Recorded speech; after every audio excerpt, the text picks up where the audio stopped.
Episode 25 of the Beyond the Cubicle podcast. Rocking and rolling. Absolutely. 25 episodes. Unbelievable. Yeah. Man. Today's episode, today's topic, a tale of two agendas. Better have one because they got one. Yeah. Whose agenda should you be focusing on? Ooh, help us. The company's, your boss's, or your own? Uh-oh. Oh, maybe that's a tale of three agendas. Everybody got an agenda. Yeesh. All right. Grab your notepads, pens, and papers. It's time to rock. Check out the intro.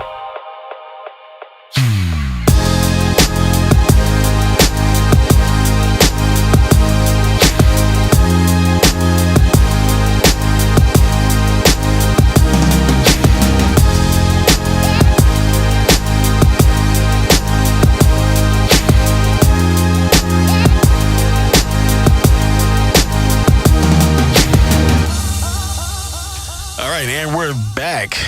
Yes. Let's get it in. Agendas. Okay. I'm Brian Montgomery.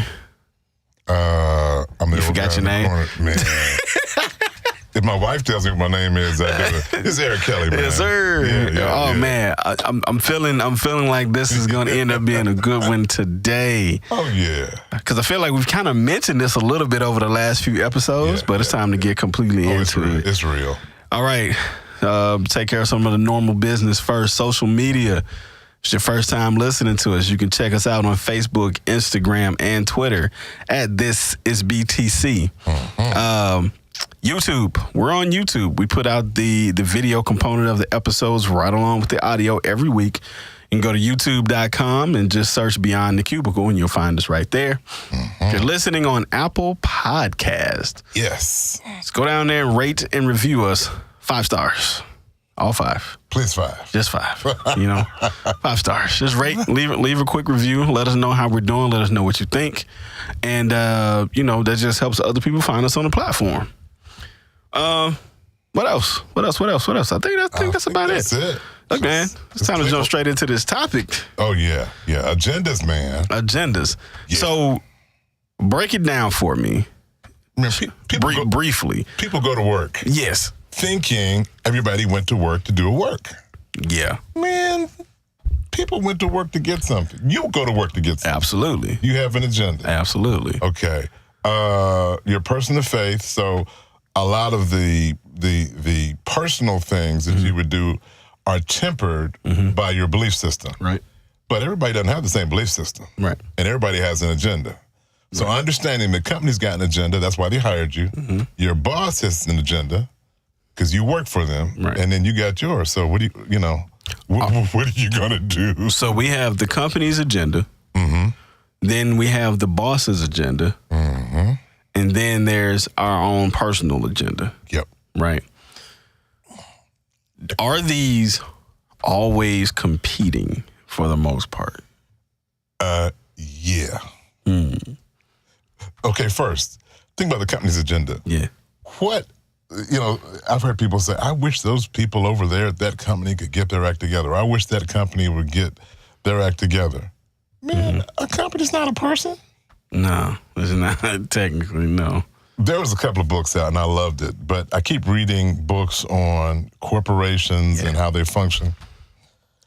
A company or corporation is a soulless entity that has been constructed simply for self-perpetuation and profit. Right. That's it. It's not good. It's not bad. One of the key words in there was soulless. So, man, companies don't feel anything. When we have layoffs. Yeah. Now, there are people who are in positions of power. Yes. Who have a soul, who do feel bad when people get laid off. Right. But that company itself, the company is a charter.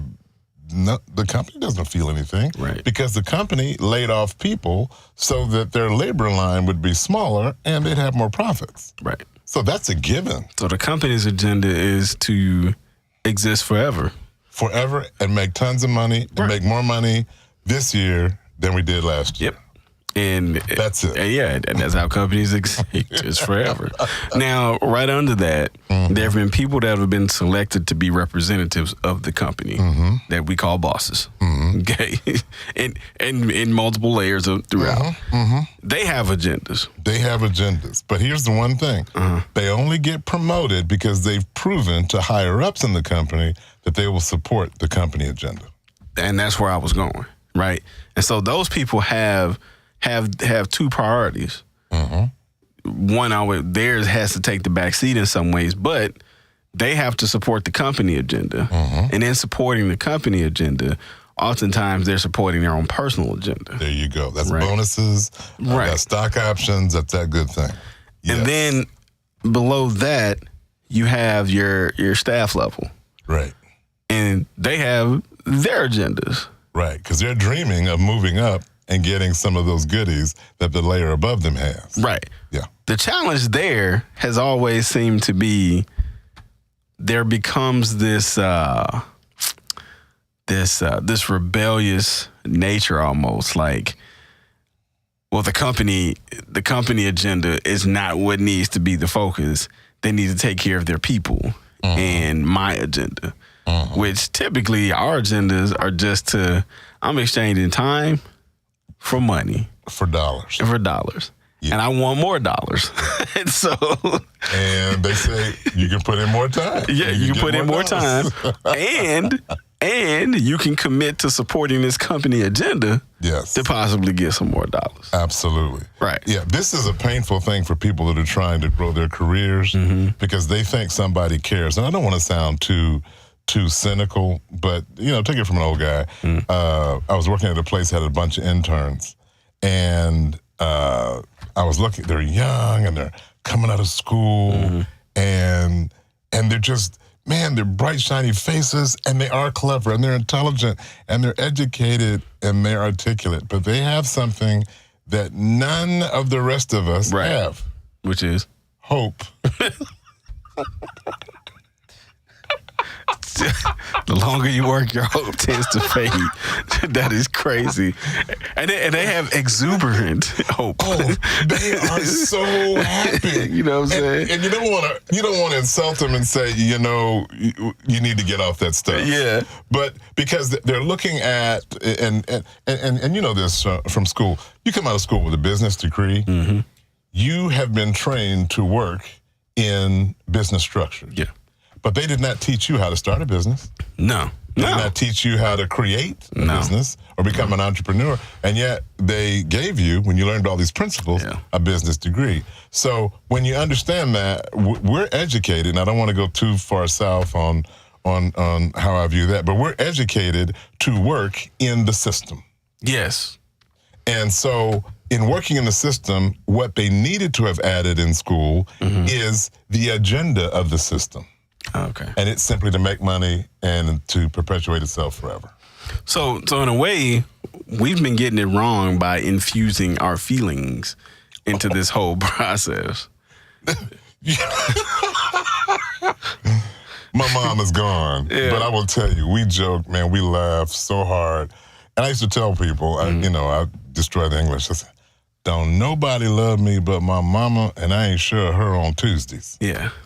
Because if you go to work thinking that somebody has feelings, now there are good, solid Christian people that you work with. So I'm not putting all people on the same boat. But that company, the company charter, all those rules, and that nobody cares about your feelings. Yeah, I know that's hard, but and it has nothing to do with your success. Yeah, but nobody is going to go home at night and go, oh, Brian was feeling bad. Yeah, and I think, like, it's fine to occasionally kind of have an emotional reaction to something, because we're human, right? We're people, yeah. But I feel like something I have said repeatedly, probably over the last 6 or 7 months, because we had some transition stuff happen at work, was, hey, man, at the end of the day, everybody in here needs to look out for self. Because the company, like you said, exists to make a profit. That's their first and really their only main goal. That's it. Being a company that sees the value of people, right? And again, the company itself is not a person. The people up top that run the company, this is their agenda to try to make the company last, right? Absolutely. Recognizing that people have a value and developing their people is still only serving the benefit of their agenda. Absolutely. Right? Absolutely. So sometimes we get wrapped up in our everyday minutia in our lives outside of work. And because work directly affects our outside life, because that's our livelihoods, that's our paychecks. Sometimes, you know, the only friends you have are your work friends, and so those are the people you work with. And then you start getting to, well, I'm doing all this stuff, but I'm not getting promoted. Oh, they hating. I'm not gonna be, you know what I'm saying? I'm not gonna be ignorant to say I'm not gonna be ignorant and act like they're not people up top in power-making positions that have agendas as well. Absolutely. Divided on racial and gender lines and things like that. Happens all the time. We know that. Absolutely. And we're working on some content that's going to dive into some of that stuff too. Absolutely. But just on a basic level, the company does not care about you not being able to make your rent the next month. They don't. They don't care at all. They don't. And so going to work, you need to begin to strip away all those extra emotional layers and see it for what it is. The agenda of the company is to exist forever and make a profit. Period. All those at the very top have major financial incentives to make sure that happens. And the more you work your way down the hierarchy, that incentive decreases in some way. But if you want to get in that pool, then you have to understand the big picture of that agenda. You hit it. You hit it on the. You knocked out the ballpark. Those people have agendas, and it's all about making the company, making sure that it stays, running and worry free and profitable. That's what they talk about and think about. Yeah. And two, for those people, when we look at the corporate executives, I haven't met any corporate executives that take it easy. No, I don't. I have not. Even the ones I think about, no. No, I haven't met them that take it easy. And what happens is, I'll give you, for instance, I had a boss, one of the top guys in the company years ago. He went to Hawaii with his family, but he's next to the CEO. In the middle of his vacation, the CEO said, I need you for this. I need you to come back. Right. He left his family in Hawaii. To go back to work. And he flew back and went to work. Wow. Then the CEO says, I'm not an ogre. Go back and have fun with your family. Yeah. But for 3 days, his family was without him. Yeah. And what he understood, didn't like it. What he understood was the corporation at that point needed him, and he had to make a choice. Yeah. So the corporation, when I know too many executives, I know CEOs that just work, never went home. They make millions and millions of dollars. Right. But they also trade some things in their lives for that. Other than time. Oh, I've seen their families. Right. Oh man, I've seen their families like, really?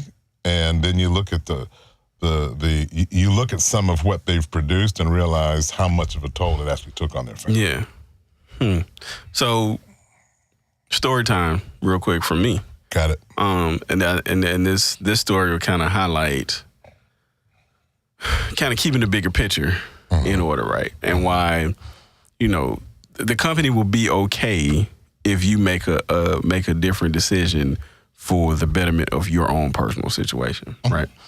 And so here's where kind of focusing on your own agenda and balancing that, and we'll talk about that in a sec. But here's where focusing on your own agenda won't necessarily always hurt the company. So a buddy of mine, she recently took a new position at a different company, and she was in the middle of leaving. And then I walked in the morning, spoke to her. She was like, yo, I'm leaving. I was like, oh, man. And my first reaction was, congratulations. And she looked like, really? And I'm like, yeah. Like, is it a better opportunity? It's like, yeah. Is it more money? He's like, yeah, congratulations. You know what I'm saying? Now, the company I work for, I think it's a great company. It's an excellent company. I enjoy being there most days. Everybody has those special days, yeah. Man. But I known her for about 6 years, and I knew where she was trying to go, knew her struggle or whatever. And she was like, yeah, I haven't told everybody yet. Just mentioned it today. Told the big boss, da-da-da, cool. So I'm sitting at my desk, and then I get a tap on the shoulder, like, what's up? She's like, yo, so they just offered me, they just counter-offered me. Like, what? Like, word? He was like, I don't know what to do. I was like, what do you mean you don't know what to do? And so then in that moment, I said, okay. I said, let's think about this. What were your priorities in order? And I don't think she had thought about it. She was like, well, pay. She was like, pay for one. I said, okay, cool. What's next? Opportunity. Okay, opportunity. All right, what's next? She said, well, my commute back and forth to home. Okay, cool. Anything else? She was like, well, those are my big three. All right, cool. So they just ticked off the first box because they matched the money, right? She was like, yeah. I said, now let's go to the next one. And she was like, well, I don't know if I stay. The opportunity. It's like I can see where they're going with certain people, da-da-da. I said, okay, so that box is not checked, right? She's like, yeah. I said, all right, commute. I said, well, they not finna just pick up and move closer to your house because you're a valuable employee. That box might stay checked. Right. And so she was like, yeah, you're right. She's like, well, but she had built her relationship with the boss, the big boss, enough to where she was really valued in that group, right? That's a plus, and so she was feeling the way about that. I said, all right, cool. I said, I understand that. And that's the thing, because you can become real friends with people. And I said, but at the end of the day, if he's really a friend, like, he'll understand. And that's exactly what he told her, right? But she was feeling like, oh. I'm letting him down. And I said, I get it. You went from one of the lowest levels in our financial group to getting to a pretty prominent role, right? And you feel loyal in a way to the person and the company on some level. I say, but when it boils down to it, I say, if there's a layoff round that happen again tomorrow, we're all on the list. Loyal or not, we're all on the list. And we're lucky and blessed if we get a chance to stay. Absolutely. And so she was like, well, I said, look, where's your gut telling you? And she's like, well, I've never had to do this before, so I don't even know how to trust my gut. I said, here's how you know if you can trust your gut. What is the strongest feeling? When you look at the pros and cons, what is the strongest leaning there? Where are you leaning to the most? And that's how you know where your gut's telling you to go. So she thought on it for a couple of days, came back, and was like, I'm leaving. I said, high five. But you took her through a logical way of that decision making. Right. And so, like, to me, that story pointed out the three competing agendas, because there was the company agenda to make sure that our financial records stay accurate and that we can forecast and give news to our investors so they can continue to invest money. She was an important piece in that, right? Then there was our boss's agenda, who selfishly, he didn't want to let her go because she's a great employee. Right? And she brings value. Right? And so he's satisfying his own agenda to keep a good group together and the company's agenda, right? And then there was her agenda to better herself and her family, right? And the conflict between those three in that moment, I could see it all in her face and her body language. And it was tough. But at the end of the day, she chose her personal agenda. Now, does that hurt the company? The company is still rolling. You know, the company is still rolling. Now, you work with CEOs and the VP levels and the C-suite and all of that. So here's a question. When it comes to agendas and these competing agendas, you got the boss, the company, and your own, right? And if you're at a boss level, then you're managing two agendas at the same time. So how much, and I just gave you an example of a staff level that decided to leave, but it didn't hurt the company much. At these other levels, though, how much impact could it have if they focus more on their personal agendas than the companies? Can I plug one of my books coming out? Yeah. Okay. Just finished a book called Why They Have to Lay You Off and How You Can Survive. Yeah, you told me about that. And in it, we explore the agenda. Now, let me tell you why, and you said it at the beginning of the discussion. The higher up you go in an organization, the financial rewards are absolutely astronomical. So with that, they pretty much have purchased your agenda. It is to your best interest in every aspect of your life. Now, go ahead, because there's a couple here. You gotta say that again, though. Yeah, they bought your agenda. Wow. For $15 million a year, I've never thought about it like that. I can buy your agenda. So would that apply even to somebody at the middle management level? Yes, because the middle management's doing swell and is dreaming of the C-suite. So they still bought your agenda. Nothing works if you can't. That is why I know when we watch shows, and I love the dramas where everybody's got a price. Right. These guys in the C-suite, the money is astronomical. It was interesting. I got a friend of mine, and we talk about taxes and get all clear. Oh, the U.S. government pays so much, we pay so much tax in corporations, and that's why they blah blah blah whatever. Well, I just did a Google of the top guys in our town. You know what industry we're in, and their companies paid their CEOs much more than they paid the federal government that protects them. So I don't know what happened to the taxes or who's paying them. No, I do know who's paying them, but it's not these guys. So when you're talking millions and millions of dollars, man, they bought your agenda. They bought you. Okay. Now, C-suite, the middle managers, they're dreaming of getting to the C-suite. And it's nice, as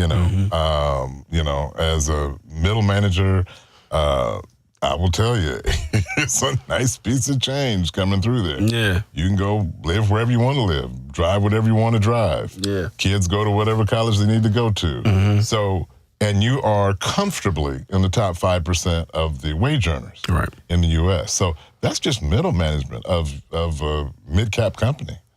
So your agenda is being bought because of the financial end. Now, what happens the further down you go, they're not really giving you enough to buy your agenda. That's true. And that's when you get ticked off. So that's where some of the disconnect can come. Absolutely. All right, so let's take these last 4 minutes or so. Okay. And just, do we have tips for how we can better manage or balance the agendas? I don't even know if balance can happen, but how we can better manage the agendas at the different levels. Yes. Tip number one, the company's agenda is going to drive your boss's agenda. Know that. I like that. Now, your strengths with your boss will depend on how much they perceive that you support their agenda. Say that one more time. Your strength with your boss, your career strength in that organization is based on how much your boss believes that you support their agenda. So that goes directly to one of the principles that we always talk about with exposure. Absolutely. And building the proper relationships. Absolutely. Okay. Your own agenda, keep it, don't sell it out. You are the most important thing to you. Yeah. Your own agenda may have to be shaped and disguised and designed in a way that does not seem antagonistic to your boss's agenda or the company's agenda. However, if you believe it and feel strongly about it, don't change it. Know the game. Know the game. Let's say I have an agenda of being promoted in 5 years, and there's not a snowball's chance in perdition it's going to happen where I am. I'm not going to go in and rag every day on my boss. I've got a 5-year window. I've put all my traps out. I've got other people in departments working for me. However, I see that my boss is not in any way interested in getting me promoted. My agenda will be, in those 5 years, to go to another company. And I will start setting that up somewhere in year 3. Gotcha. I like this, man. A tale of 3 agendas. Absolutely. Company's agenda, your boss's agenda, and your agenda. Biggest tip I take is, hey, know that the company will exist. The goal of the company and the agenda of the company, we say like that the goal and the agenda of the company is to exist in perpetuity. Long after we're gone. Long after we're gone. All right. So we hope that was valuable to you, and we'll get you going to work this week or next week, and just kind of looking at the bigger picture in terms of how you relate to your boss and the company and those around you a little bit differently. Your boss got a car note too. Hey. This is true. Your boss got mortgage. Just like you. Your boss got buy paper towels, toilet paper. Just like you. I just thought I'd throw it. There you go. For Eric Kelly, this is Brian Montgomery. See y'all next week.